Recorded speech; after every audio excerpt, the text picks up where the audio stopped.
Welcome to Here's the Thing, where we talk health and fitness, human nature, lifestyle, and everything in between. Today, we're going to be discussing your environment, what's going on in your head, perspective, and everything that has to deal with how to suffer less day to day and also how to win in life.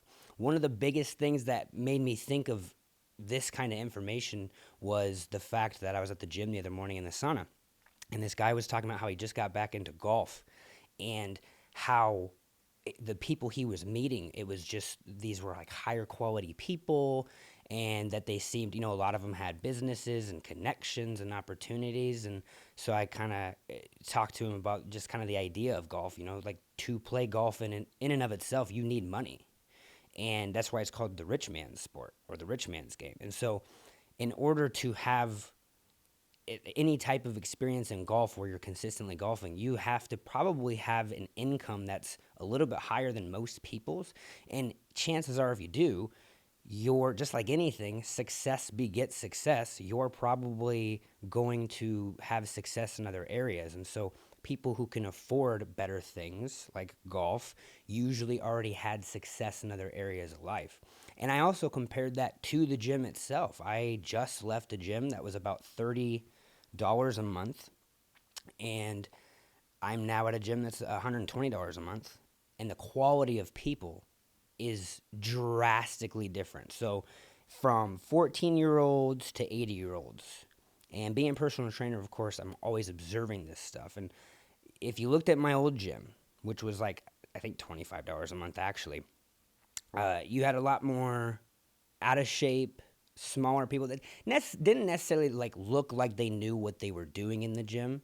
And then you swap over here to this $120 a month gym, and even the children are jacked. Like the 16-year-old girls look like Instagram models. The 16-year-old boys look like they're fitness influencers, all the way up to the 80-year-olds that you see in the morning. And you know that a lot of these people have had success in other areas, because the only way that I can now afford this gym is because I've had enough success to make enough money to pay for this gym, which is why I switched.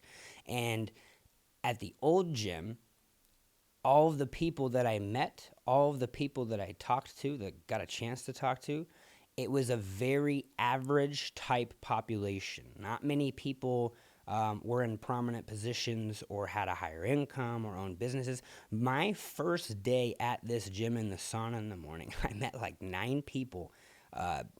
3 or 4 of them were supervisors and high up in their jobs, and 2 or 3 of them owned businesses around town. And so for me as a personal trainer, if I'm trying to make money, where should I be at as an in-home personal trainer? If I'm networking, am I going to have somebody who can afford me to come to their home at the $30 a month gym? Or is it more likely that I'm going to have somebody be able to afford me at the $120 a month gym? And that just goes to show how you should be looking at your environment. That's the people you're around. All of this concludes to the people you're around. And I think the saying goes like something like, you're the average of the 5 people that you spend the most time around. You're the average weight. You have the average lifestyle. You have a relative income. Like one of your friends isn't going to be a millionaire and always hanging out with you and your 4 other buddies making 50 grand a year. That's probably not happening.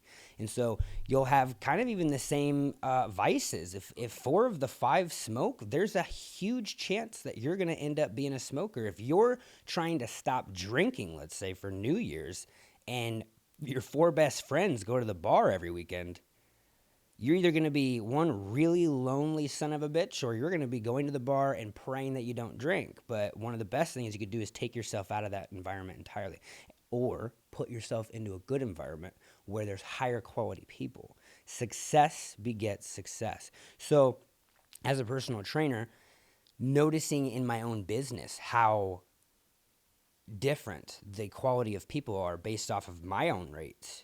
There was a point in time where I was training people for $25 a month online. And you wouldn't believe, probably 2 out of 3 people, hey, can I get that money to you next week? Or, hey, I get paid in 2 weeks.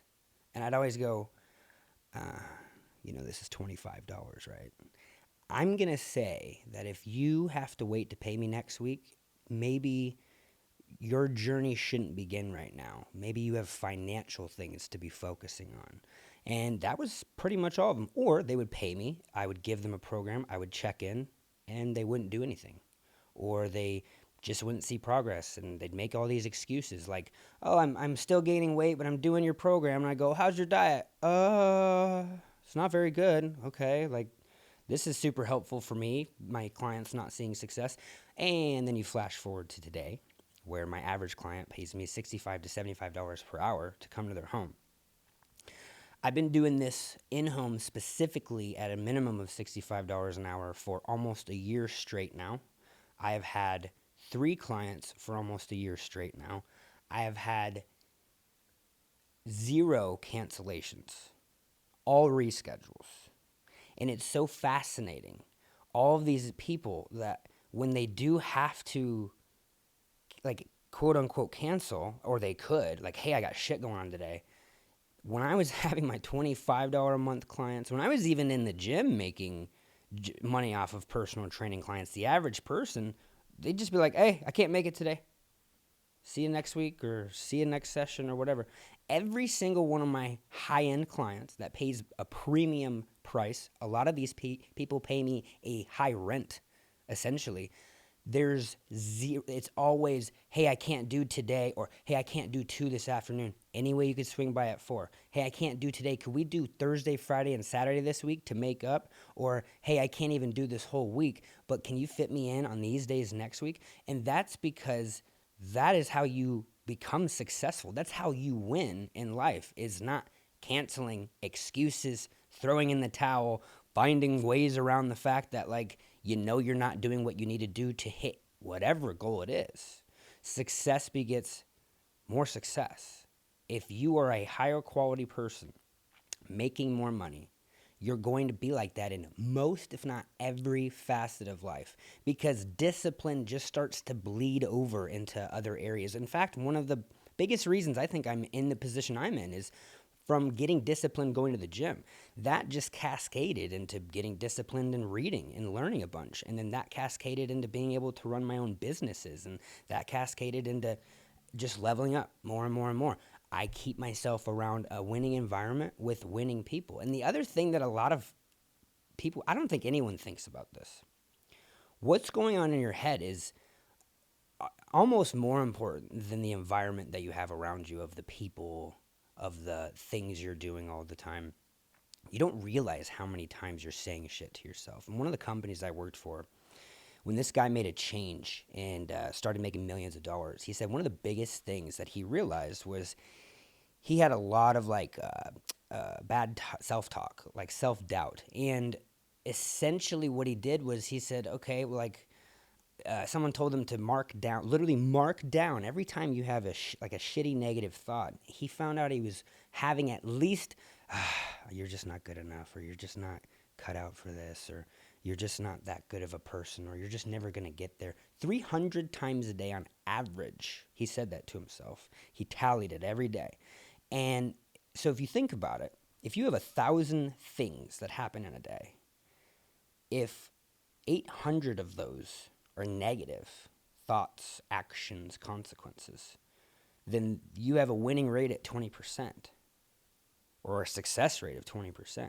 Do you think that if you're losing 80% of the time that you're going to have good days all the time, or do you think you're going to be suffering most days if you're only winning 20% of the time? So if you can get to a point where you're making 800 good decisions, 800, hey, I know this podcast is always nerve-wracking to come and record, but we can do this. Hey, I don't even know what I'm going to talk about today, but we're going to go to the gym today and we're going to figure it out at the gym.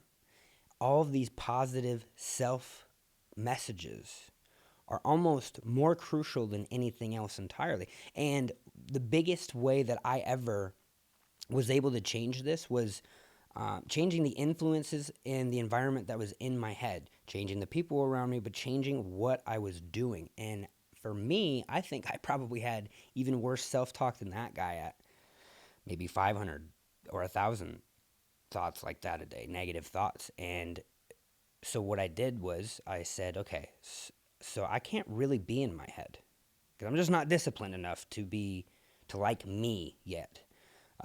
So what can I do? At the very least, I can just get the hell out of my head. So I started reading and just trying to gain other people's perspectives, but also just trying to literally keep my mind on anything that other than you're not good enough at this, your body's not as good as you think it is, you'll never be as good of a personal trainer, you don't really know as much, you never went to college, those people make more than you, those people have degrees, you're not a good personal trainer. All of those thoughts kind of started to subside. I started listening to motivational stuff. I would have positive motivational YouTube videos playing quite often. If you catch me today, almost in any given hour, I've got podcasts going, audio books. I have tons of books on Audible. I'm always putting something in my ears that's positive, something that's more on the personal development, self-improvement side, and just learning. I think there's so much that comes from learning. And I used to say this all the time, the defining factor of whether you succeed or not is whether you fell victim to stop learning right after you're done with either high school or college. The idea that you got your degree and you were done is exactly why you're at where you're at in life. And that's exactly why you have issues. That's exactly why you don't make that much money or you want to make more money. That's exactly why you have all of these stressors. That's exactly why you have so much suffering in this life, is because you fell accustomed to just like checking the boxes, the checklist to life. Go to school, get good grades, so you can go to good college, because if you can go to a good college and you get a degree from a good college, then you can get a good job. And if you get a good job, then maybe you'll get a really great spouse. And if you have a really great spouse, then you have kids, and then that's it. In fact, I used to work at a factory and I was doing my bodybuilding prep for my one and only natural bodybuilding show I ever did. And I was super motivated and jacked up. And this other guy in the control room on a computer next to me was my age. And I remember like, hey man, we're 22, we're 23 years old, we're so young, like we have the world at our fingertips, bro. We're making good money already. Like we have a good life, but we can only go up from here. What are you gonna do? What are you gonna do with your life? Like I'm out of here soon. Like I was gonna go travel the East Coast at the time and just see where life took me. And he said, well, you know, I got a good job, and I don't need like a degree for it or anything, and I kind of can probably just stay in this forever. And well, I don't know. I guess I'd just find me a wife, right? And I go, like that's it. You're 22, and your goal is to find yourself a wife. That's it. There is no other aspirations. You don't want to become like the world's best archer. You don't want to undertake like a new activity. You don't have any aspirations. And the scariest thing about that is that's because he stopped learning. The only reason he was like that is because he was done learning. And if you're done learning, you're never going to be able to get to a point where, well, actually, one of the things is understanding that suffering is very real and you'll always suffer whether you're winning or not. And constantly learning gives you this self-respect and self-appreciation along with self-accomplishment. And it just makes you constantly feel good. But the slate gets wiped clean every single day. It's the same idea as I remember, what was it, Louis C.K. or something? He goes, you see a really jacked dude in the gym. Like, what the fuck are you doing here? You already won. You won. You beat it. Like, why are you here? Because the slate gets wiped clean. If I leave the gym right now, I can get fat, I can lose muscle. Like every single day you have to wake up, learn something. You have to find a reason to respect yourself that day. You have to find something to accomplish that day, because this goes right along with suffering from depression and anxiety. Suffering from depression is a direct outcome of not having a goal, a vision. Like if you talk to any depressed person, they don't have a view of the future. And that's another aspect from learning. If you continue learning every single day and trying to upgrade your life, you'll learn that suffering never goes away, no matter how much you're winning, no matter how much money you make, no matter how big your house is. In fact, all I've learned from starting to win over the last few years is everything that I acquire. Oh my gosh, my fiance lost her phone the other day, and that was everything. That was literally everything. And then I've got this nice car, and every time I park, I'm like, oh my gosh, I got to park farther away. I don't want anyone to scratch up my nice car. And you start acquiring more things. Your income goes up. Now you have more responsibility. So now you can almost fall farther. So you really think, if I can just get there, the suffering will go away. But it's like the old adage of like when people always said like when will life get good? When will life get good for me? As if like you get life on this trail and then like on these train tracks and then you never are going to fall off again, as if like all the bad stops. I got it out of the way at 20. Now I got 60 great years to go. Zero suffering because I beat it. Like life, it never gets that way. There is no amount of success. There is no amount of happiness chasing. There is no amount of acquiring things. The only way is through simplicity and understanding that suffering is a day-to-day thing that you have to beat, and you have to beat it through self-accomplishment. So keep things in your ears, positive motivation. Motivation isn't real. You're going to feel motivation kind of like how everything works. It's cyclical. You wake up, sometimes you're motivated, sometimes you're not, but every single time you do, then you gain motivation. Motivation does not precede action, it follows action. If you start doing shit, every time I wake up and I don't want to go to the gym, like this morning, I was like, I could lay here until I go record my podcast. And I was like, no, you're probably going to go to the gym, leave, go to your podcast, and be hype as hell to do your podcast. And then I went to the gym and I'm like sitting there like, yeah, this is great. I'm feeling good today. Like, this is awesome. Because I wasn't motivated prior, but I started doing it anyway. And then motivation came too. So when you see all these really motivated people, maybe, just maybe there's not motivation there. There's just a discipline, a habitual discipline to do, knowing that I will find the motivation later. And if I don't, shit's still got to get done. And that's how you continue winning. And that is how you start suffering a lot less every single day. Waking up, following your routines, developing better habits, trying to win in different levels by just honing in your discipline. Literally honing in your discipline is the cure-all to all of this. So end your suffering, constant positive self-talk. And when you don't have that positive self-talk, by the way, catch yourself. Like, oh, that was weird. I was just like in a good mood and then that happened and boom, it triggered me. I just went right to this place where it's like now my day's ruined or whatever. It's like it's my old adage of the flat tire idea. You get a flat tire and you go, ugh, today of all days, like, oh, yeah, I hate getting flat tires on Mondays. I actually prefer those on Wednesdays. That's the kind of negative self-talk that we don't even consciously know is going on. Oh, I got a flat tire today.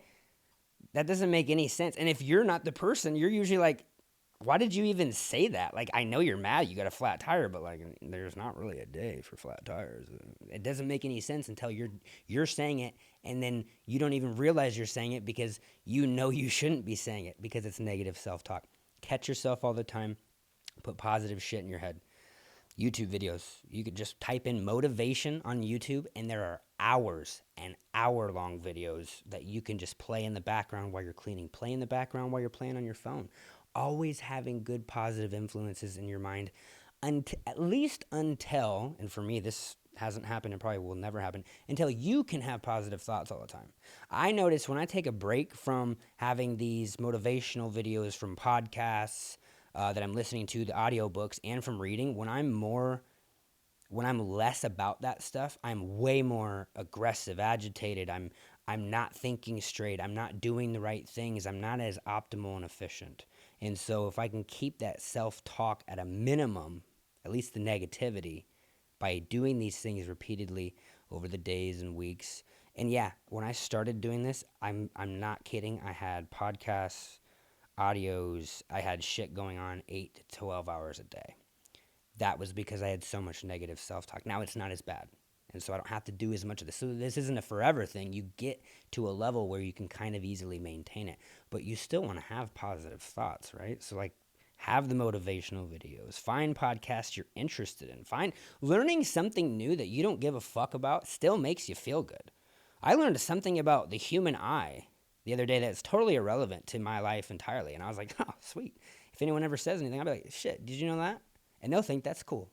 So learning is so powerful, and you can constantly learn by gaining perspective from others through keeping that positive self-talk. And that is how you're going to stop suffering in life. And that is how you keep winning. We'll catch you next time.